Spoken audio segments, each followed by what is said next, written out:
Bienvenue sur la chaîne du Traqueur de livres. Salut à tous les goinfres de chouquettes et aux dévoreurs de livres. Aujourd'hui, un vrai coup de cœur de la terre dans la bouche de Estelle Tarot aux éditions Tornada. C'est l'éditeur qui m'a envoyé et franchement, c'est un auteur à suivre. Estelle Tarot a 42 ans et vit en Franche-Comté. Après des études de lettres, d'histoire, elle travaille dans le secteur privé et public. En 2015, elle devient mère de famille et se consacre à ses enfants et à l'écriture. Elle a toujours adoré lire. Sa crise de la quarantaine se transforme en roman. Elle publie son premier roman en 2016, Orage, puis en 2017, L'Impasse. Elle se consacre maintenant à temps plein à l'écriture. De la terre dans la bouche de Estelle Tarot, envoyé par éditeur. Un énorme coup de cœur et une vraie surprise. Après la mort de sa grand-mère, Rosa Miotte, Elsa devient propriétaire d'une drôle de petite bicoque appelée la Braconne et d'une certaine somme d'argent. Jamais Rose, sa grand-mère, n'avait mentionné l'existence de cette maison dans ce village perdu en pleine montagne, Montélois. Alors qu'elle pousse la porte de sa nouvelle maison, elle tombe sur un drôle de gus qui est en train de réparer l'évier. Il s'appelle Fred Prévelin. Quand il apprend que Elsa est la nouvelle propriétaire, il pète les plombs et se précipite chez son grand-père. Il a passé toute son enfance à pêcher à côté de cette maison de la Braconne. Qu'elle ne soit pas dans sa famille, le sidère. Son grand-père, Georges, lui confirme. Pour essayer de comprendre, il court au cadastre. Cette maison, depuis 1945, appartient à Rose. Pourquoi? Personne ne veut lui répondre.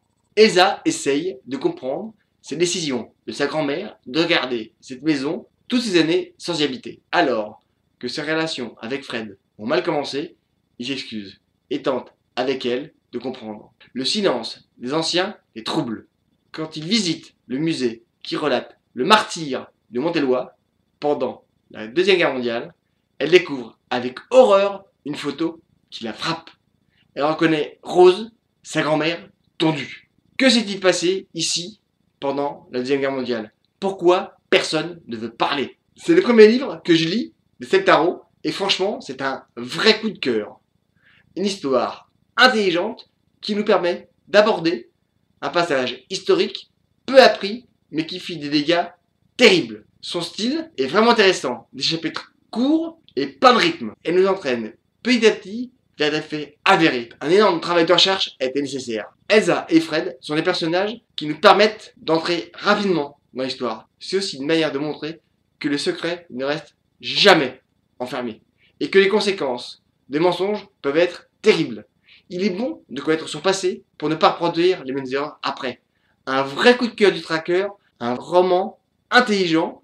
Estelle Tarot aborde un sujet extrêmement complexe pendant la Deuxième Guerre mondiale.